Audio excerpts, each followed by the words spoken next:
Bismillahirrahmanirrahim. Assalamualaikum, salam sejahtera, Raja berdaulat, rakyat berilmu, negeri sejahtera, Perlis maju, dan salam satu haluan sahaluan. Alhamdulillah, hari ini kita sudah pun memasuki fasa ketiga Perintah Kawalan Pergerakan yang menuntut seluruh rakyat Malaysia supaya patuh terhadap 3 perincian utama PKP dalam usaha memerangi pandemik coronavirus atau COVID-19. Jadi termasuklah penangguhan sesi persekolahan. Hal ini amat menggusarkan kita, terutama apabila melibatkan murid-murid yang didapati ketinggalan dalam proses pengajaran dan pengajaran. Jadi pelbagai usaha telah pun diambil.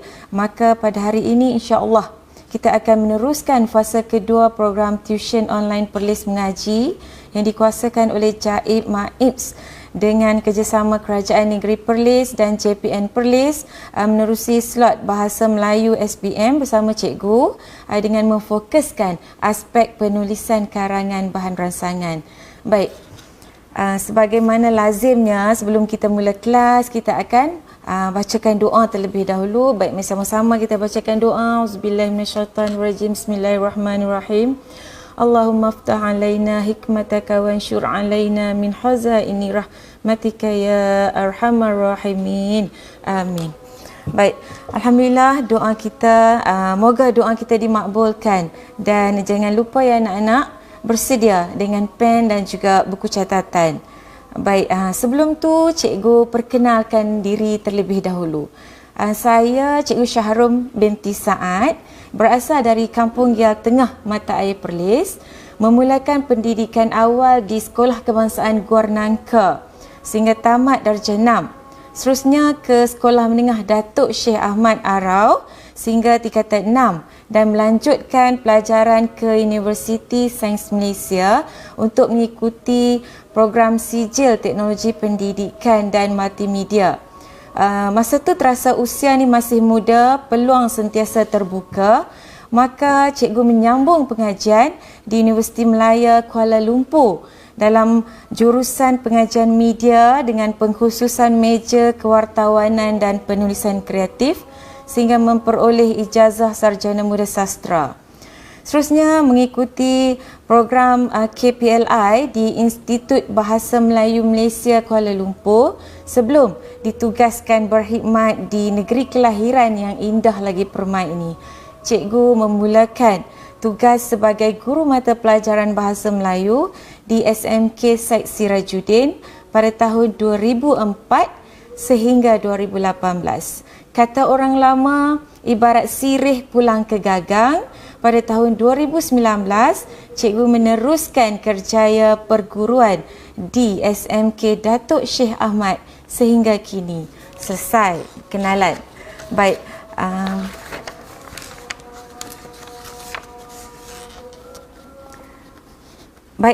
sesungguhnya masa tu ibarat pedang, kalau kita tidak memotongnya, dia yang akan memotong kita. Jadi kita teruskan dengan topik pada hari ini, iaitu penulisan karangan bahan ransangan. Jadi cikgu percaya ramai dalam kalangan calon SPM mengharapkan keputusan yang cemerlang atau sekurang-kurangnya kredit dalam mata pelajaran wajib lulus ni. Jadi usaha anak-anak perlu ada usaha yang giat untuk menggapai hasrat atau aspirasi tersebut supaya tidak menjadi seperti angan-angan mak jenin. Baik, untuk itu hari ini cikgu akan berkongsi ilmu kertas 1. Baik, semua orang target kan dapat A+. Kemudian baik anak-anak pelajar, buah hati pengarang centung cikgu sekalian, ada yang beranggapan kertas 1 ni merupakan lubuk markah, okey, untuk memperoleh grade cemerlang dalam kertas 1103/1. Tapi istilah ni boleh bertukar bagi sesetengah calon atau murid apabila penulisan tu sebagai lubuk puaka. Ya Allah, na'udzubillah min zalik. Baik, bila menyedari hakikat tersebut, maka slot kali ini cikgu akan cuba sedaya upaya nak pastikan pada akhir majlis ilmu ini murid-murid dapat mengenal teknik cemerlang yang akan dikongsi sebentar lagi mampu untuk mengarang perenggan pendahuluan, isi dan juga penutup. Seterusnya mengaplikasikan, menggunakan teknik, cara yang disampaikan oleh cikgu dalam penulisan karangan. InsyaAllah. Baik. Pada cikgu hari ini lebih mudah kalau cikgu bagi analogi. Faham anak-anak maksud analogi? Analogi ni merupakan persamaan dalam sesuatu hal ataupun sesuatu sifat. Jadi analogi cikgu hari ini cukup mudah, iaitu mengarang sama macam memasak. Okey? Sebab apa cikgu pilih memasak? Sebab dalam tempoh PKP ni semua ahli keluarga berkumpul, kurang aktiviti, maka selera juga bertambah sehingga tiap-tiap hari masak kan. Baik. Kita tengok langkah memasak yang pertama ni, kita nak tentukan juadah yang kita nak masak. Okey? Tengok yang tengah tular sekarang. Roti canai kan. Baik. Berbalik kepada mengarang, langkah pertama kita tentukan karangan yang kita nak buat ni bahagian A atau bahagian B, sebab markah yang diperuntukkan berbeza. Okey? Baik. Jadi kalau 30 markah, hari ini kita akan buat karangan yang 30 markah.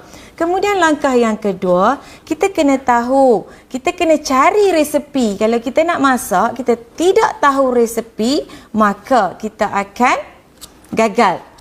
Jadilah roti canai terbang ke apa semua tu. Baik, kita berbalik kepada mengarang, iaitu kita kena kenal pasti komponen atau bahagian yang perlu ada dalam karangan, dalam sesebuah karangan.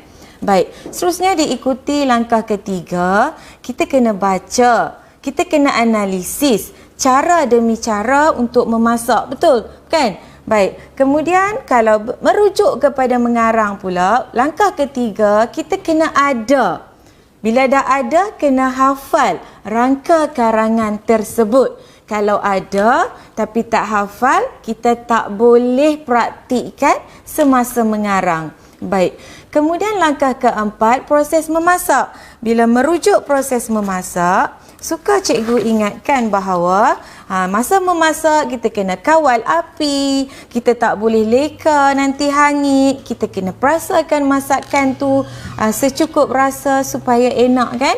Baik. Samalah juga dengan proses mengarang. Kita kena jaga dan kita kena ikut beberapa aspek yang perlu ditulis dalam sesebuah karangan. Baik, seterusnya yang kelima, kita nak hidang. Kita dah selesai masak, kita nak hidang. Baik, sama juga dengan langkah yang kelima, proses mengarang, kita kena ada aksesori karangan. Yang ni kita akan sentuh insya-Allah dalam slot yang berikutnya. Okey, selesai nak analogi. Cikgu harap setakat ini anak-anak di luar sana faham perkara-perkara yang cikgu sampaikan, supaya penulisan bukan lagi lubuk puaka bagi sesetengah calon. Kita sama-sama berusaha untuk jadikan dia sebagai lubuk markah. Baik. Bila kita guna formula dalam mengarang, insya-Allah karangan kita akan panjang, kita tak buang masa. Apalah aku nak tulis ni kan? Baik, kemudian hala tuju karangan kita jelas. Insya-Allah tak akan terkeluar tajuk. Kemudian perenggan akan jadi seimbang. Tidak adalah yang pendek, panjang, gemuk dan macam-macam lagi. Baik, kemudian komponen karangan lengkap. Ada pendahuluan, ada perenggan isi dan juga kesimpulan. Baik, kita mulakan dengan langkah yang pertama. Okey? Kenal pasti soalan. Macam cikgu sebut tadi, kita kena tahu kita nak jawab soalan bahagian mana. Kalau soalan bahagian A, kebetulan hari ni memang slot untuk bahagian A, kenal pasti bahawa bahagian A memperuntukkan markah 30 markah. Kemudian wajib jawab yang tu sahaja, satu saja, tidak ada pilihan. Baik, kemudian kalau kita jawab bahagian B 100 markah, mestilah berbeza sifatnya. Baik, kemudian kita tahu jumlah markah tersebut kalau nak cemerlang sekurang-kurangnya kita berusaha bila kita tahu markah yang diperuntukkan 26 hingga 30. Boleh? Baik, kalau boleh kita teruskan dengan langkah kedua insya-Allah anak-anak. Baik. Untuk langkah kedua kita akan berkenalan dengan teknik cemerlang yang cikgu aplikasikan kepada anak-anak murid cikgu. Baik, untuk teknik cemerlang cikgu ambil merupakan akronim bagi frasa cekap, mertu, merangka, langkah. Sebab kita kena ada langkah. Jangan mentulis saja kan. Jadi kesan dia kita akan rasalah. Baik. Kemudian okey, kita tengok apa yang cikgu maksudkan dengan cemerlang. Baik. Untuk peringgan pendahuluan, kita perlu ada ayat tema. Okey, selepas ni kita tahu kita kenal pasti yang mana dikatakan ayat tema. Kemudian kita kena ada huraian, ayat huraian. Jadi siapakah yang akan memandu anak-anak supaya dapat menulis huraian dengan teratur dan juga berpandu. Baik, di bawah ayat huraian juga cikgu ada tulis kumpulan sasaran. Jadi kenal pasti siapakah kumpulan sasaran yang dimaksudkan dalam soalan tersebut. Baik, seterusnya peribahasa. Masukkan peribahasa. Untuk yang baru nak mengorak langkah, sebab setiap 1000 langkah tu dia bermula dengan langkah yang pertama. Jadi untuk kali ini cikgu sediakan peribahasa yang insya-Allah sesuai untuk semua ayat atau topik. Baik, seterusnya ayat tugasan. Bila menyebut ayat tugasan, fungsi ayat tugasan ni supaya karangan yang ditulis, huraian tersebut memudahkan calon dan juga pemeriksa untuk tahu apa sebenarnya yang cuba dihuraikan. Boleh? Baik, kita teruskan dengan perenggan isi. Baik, untuk bahagian A, lazimnya ada 3 isi. Tapi kalau dia bagi 4, hurailah 4 kan? Baik. Kemudian kita tengok untuk perenggan isi, perlu ada ayat pernyataan. Apa maksud ayat pernyataan? Kita menyatakan isi tersebut. Baik. Kemudian ayat huraian macam cikgu bagi tadi, C di Bambi. A tu apa, C tu siapa, di mana, ba bagaimana, tu mengapa, B tu bila dan K boleh masukkan kesan.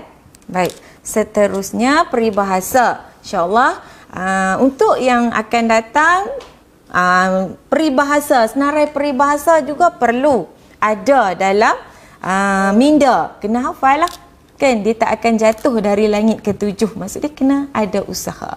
Di mana ada kemahuan, di situ ada jalan. Baik. Kemudian ayat contoh. Baik, merujuk ayat contoh selalu cikgu temui. Contohnya, ibu bapa hendaklah melakukan tugas dengan baik. Adakah jelas contoh tersebut? Jadi yang sepatutnya calon akan bagi tahu apa dia contoh yang baik. Contoh dia bersolat berjemaah. Kita tengok sahaja Perdana Menteri kita Tan Sri Muhyiddin Yassin baru-baru ni semasa dia membentangkan bantuan untuk seluruh rakyat Malaysia, dia ambil contoh yang sangat mudah, makcik Kiah kan. Jadi semua orang faham. Itu yang cikgu maksudkan. Jangan pula bagi contoh makcik Kiah dalam karangan. Ni untuk memudahkan anda, untuk memudahkan anak-anak di hadapan cikgu faham. Bila contoh kita kena bagi spesifik. Okey, baik. Kemudian cikgu teruskan dengan ayat simpul. Baik, ayat simpul ni perlu supaya huraian calon tidak berhenti secara tiba-tiba atau tergantung. Bila tergantung, tergantung sepi lah nanti kan. Jadi bila ada ayat simpul, insya-Allah anda tidak kesepian. Masih lagi berpandu, karangan tersebut masih tidak terpesong. Contoh ayat Simple. Oh, lupa nak tanya. Ingat live. Okey, baik. Cikgu bagi. Contohnya jelaslah, terbuktilah. Okey? Memang tidak dapat dinafikan. Okey, baik. Teruskan lagi dengan penutup. Untuk penutup, ayat pandangan.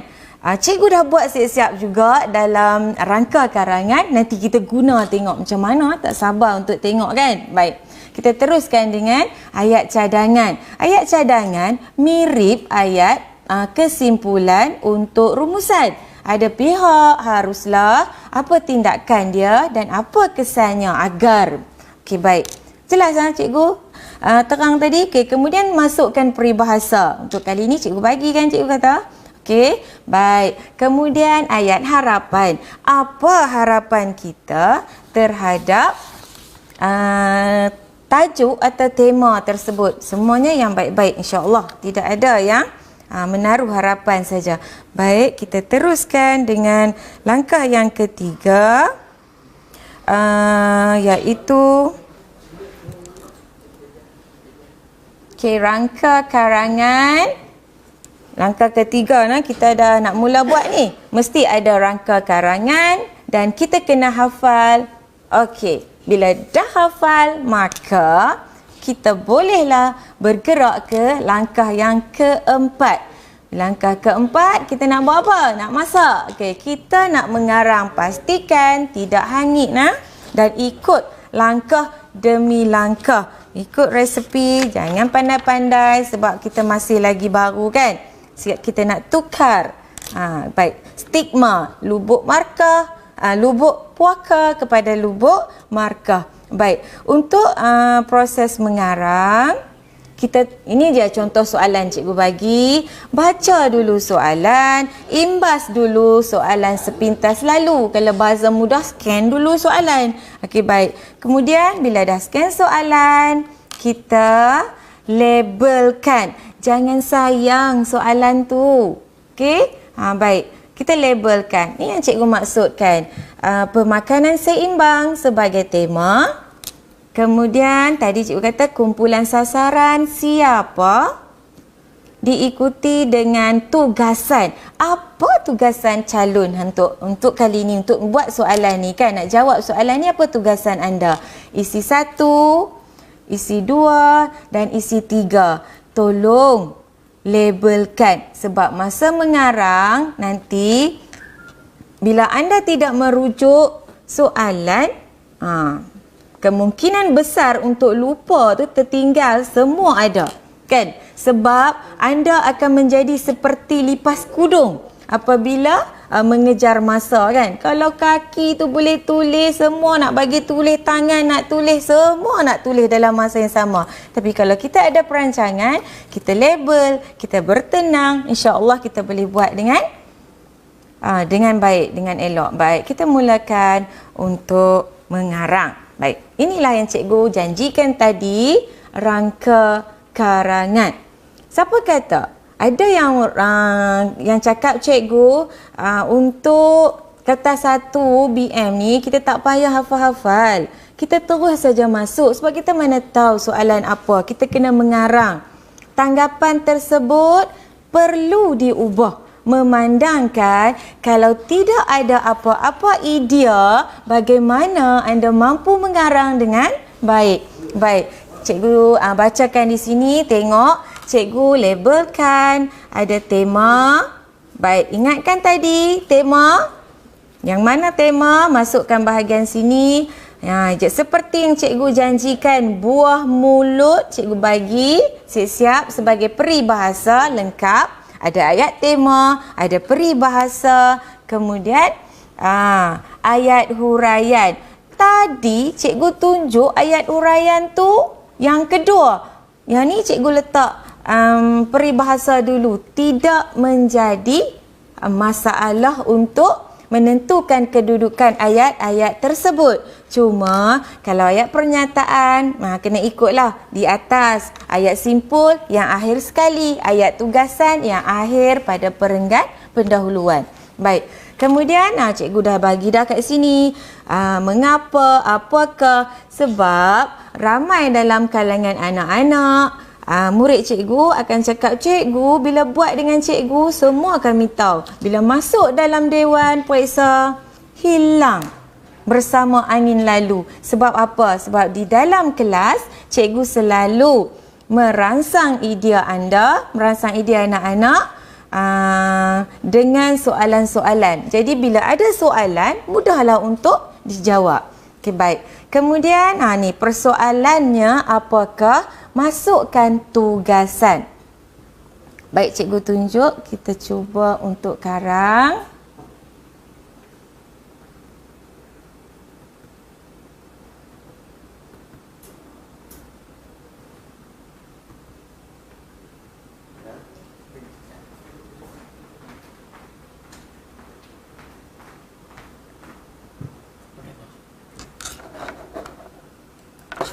Okey, baik.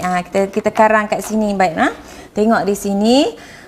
Mengapa cikgu paparkan soalan yang telah dilabel tadi bersama-sama dengan helaian untuk menulis.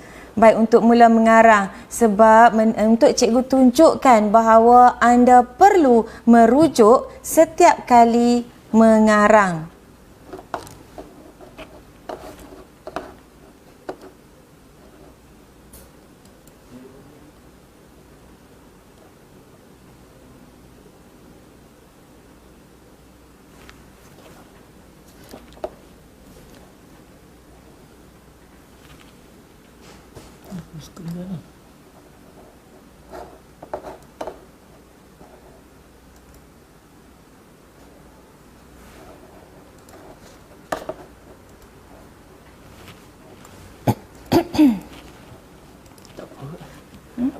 Teruskan.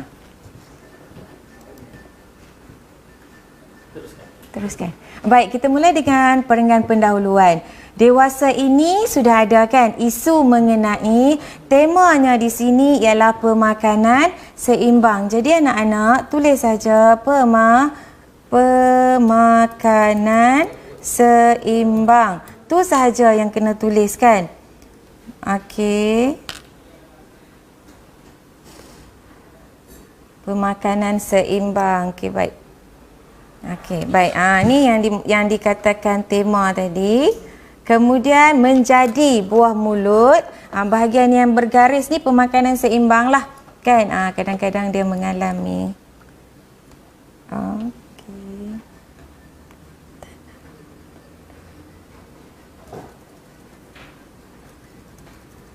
Okey, tak apa. Okey, baik. Pemakanan seimbang menjadi buah mulut kerana sering meniti dari bibir ke bibir setiap masyarakat di negara ini. Yang warna hitam tu sudah ada sebagai rangka karangan. Maksud cikgu, dah tahu dah. Ada dah dalam kepala apa yang perlu aku tulis.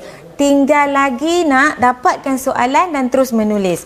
Baik, kemudian hal ini disebabkan mengapa semua orang bercakap soal pemakanan seimbang? Hal ini disebabkan orang ramai menganggap bahawa dengan mengambil pemakanan yang seimbang, mengapa akan menyebabkan tubuh badan kita menjadi lebih sihat dan bertenaga. Jawab satu soalan iaitu mengapa. Kemudian ni tulislah. Nanti anak-anak boleh tulis di rumah. Okey, sambil bersama-sama dengan cikgu. Kemudian yang kedua, jawab soalan yang kedua. Apakah yang anda tahu tentang pemakanan seimbang? Jadi pemakanan seimbang jikalau langsung tidak ada tergambar dalam pemikiran anak-anak, masih boleh merujuk bahan yang dimuatkan dalam soalan. Jadi kita tengok kat sini, ada vitamin kan? Jadi pemakanan seimbang merupakan makanan yang diambil secara seimbang. Ulang balik cikgu, tidak menjadi masalah untuk anak-anak yang baru sahaja bermula, langkah mula untuk mengarang. Sebab kata orang, lama-lama dia akan mampu menghasilkan karangan yang lebih baik. Yang penting mesti ada latihan. Belakang parang jika diasah pun tajam. Ini kan pula kita manusia kan. Baik. Kemudian siapakah yang perlu mengamalkan pemakanan seimbang? Rujuk kepada kumpulan sasaran. Siapa yang memerlukan pemakanan seimbang? Remaja tadi kan. Kemudian di manakah kita perlu mengamalkannya? Kita perlu amalkan, jawab balik je soalan cikgu. Kita perlu amalkan bermula dari rumah.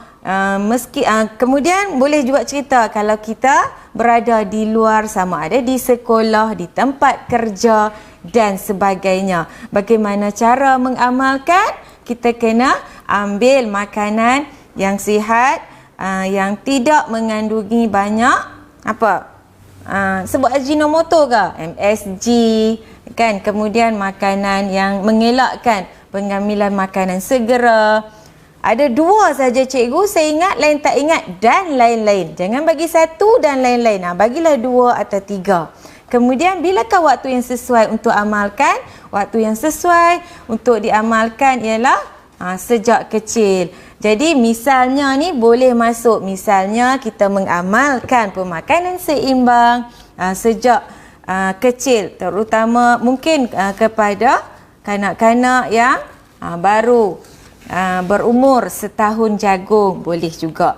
Baik, persoalannya apakah? Ni kita dah labelkan sebagai tugasan, tulis pindahkan sahaja. Kepentingan pemakanan seimbang. Selesai pendahuluan dalam masa tak sampai 5 minit kan. Baik, kita teruskan dengan slide berikutnya. Untuk isi, cikgu akan rangkumkan sekali, iaitu isi pertama, isi kedua, isi ketiga. Cikgu untuk bahagian pernyataan, ayat pernyataan cikgu dah sediakan. Tengok yang pertama tugasan. Apa tugasan? Tugasan anda ialah kepentingan pemakanan seimbang. Yang paling pragmatik ialah masukkan isi pertama. Tu ayat pernyataan isi pertama. Kita kena ada variasi ayat kita. Jadi tengok untuk perenggan isi kedua. Selain itu, tugasan kepentingan pemakanan seimbang. Yang kedua, yang tidak boleh dipandang enteng. Berbeza ayat pernyataan untuk isi 1 dan isi yang kedua. Kemudian cuba tengok isi yang ketiga. Melabuh tirai perbincangan. Adalah sedikit kan, kita serikan dengan bahasa berdarjat tinggi supaya, dan juga kosakata luas supaya kelihatan menarik. Kita makan, kan cikgu sama akan mengarang dengan memasak tu. Jadi kalau kita nak sedap masakan, kita kena ada hiasan sikit. Begitu juga dengan karangan.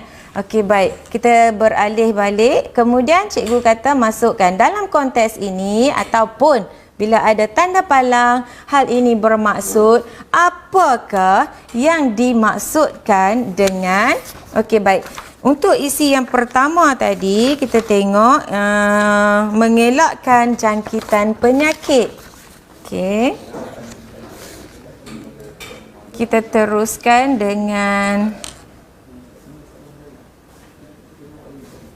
baik, isi pertama kan. Okey, tugasan yang paling pragmatik.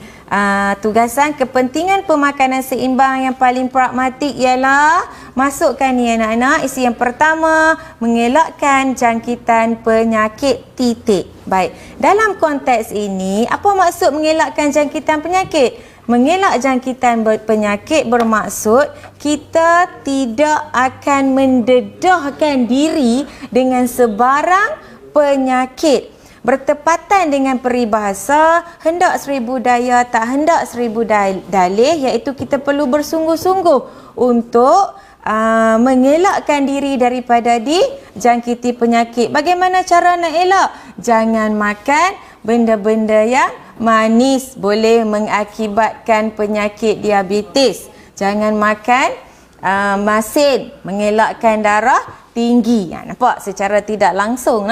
Okey. Baik.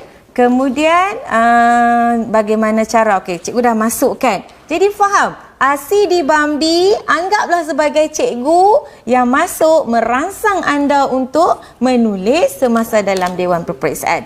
Okey, baik. Masa cuti sekolah ni pun, masa musim PKP ni boleh gunakan Asidi Bambi itulah untuk mengarang supaya kita tahu nak tulis apa. Kemudian, akhir sekali, ni yang cikgu maksudkan tadi sebagai ayat simpul. Jelaslah bahawa isi 1 mengelakkan jangkitan penyakit merupakan kepentingan pemakanan seimbang. Kita teruskan tengok. Kita kena cepatkan. Baik.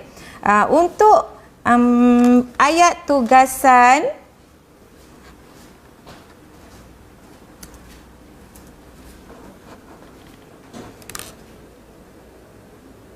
bukan orang saja lari, yang ni pun lari. Baik, untuk ayat tugasan isi yang kedua, oleh itu jelas sekali bahawa nampak ada variasi ayat tersebut. Maksud dia kosakata luas. Jadi cikgu tolong sediakan siap-siap. Maka tak apa, boleh buat sendiri. Untuk isi ketiga, oleh itu tidak dapat dinafikan bahawa, nampak? Faham? Itu yang dikatakan ayat simpul supaya isi huraian kita tidak akan terpesong. Dia masih di landasan yang betul. Kan? Kembalilah ke pangkal jalan. Bila kita dah mula menulis macam-macam huraian, akhirnya bila ada ayat simpul, kembali ke tugasan yang sebenar. Baik, kita teruskan dengan penutup. Kita tengok di sini penutup.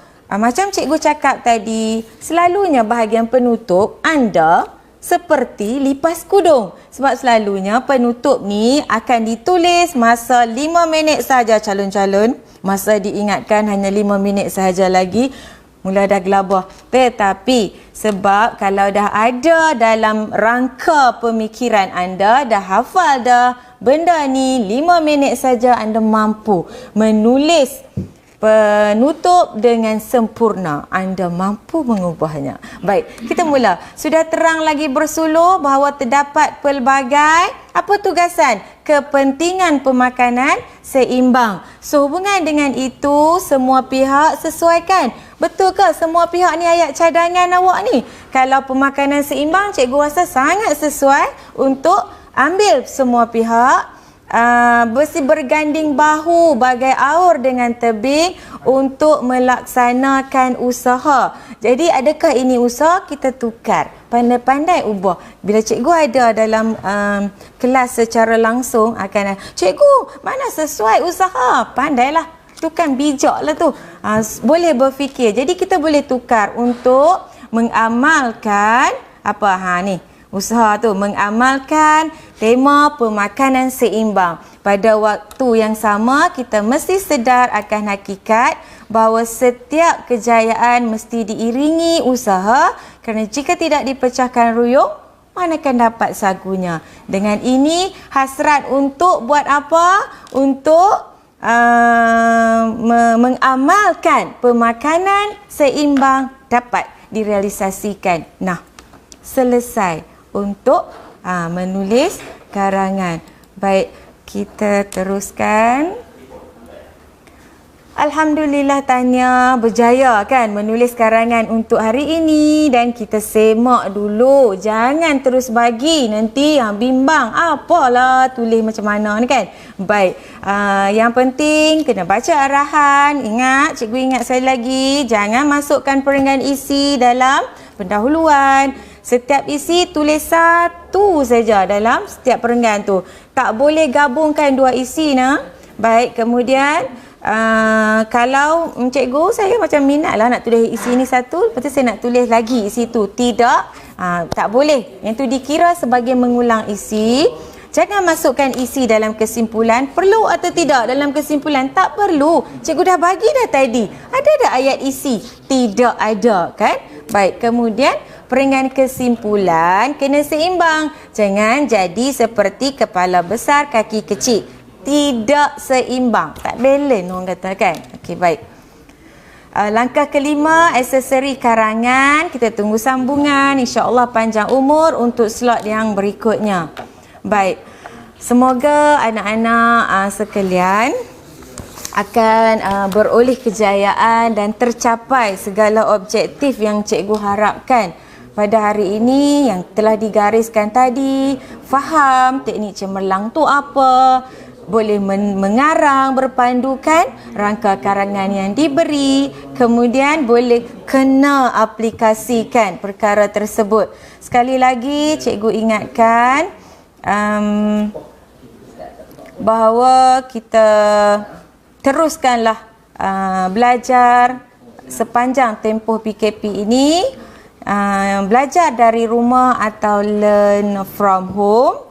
Patuhi perincian PKP iaitu duduk di rumah, jaga kebersihan diri dan amalkan jarak sosial yang selamat. Sehingga berjumpa lagi. Sekian, wabillahi taufik wal hidayah. Assalamualaikum warahmatullahi wabarakatuh.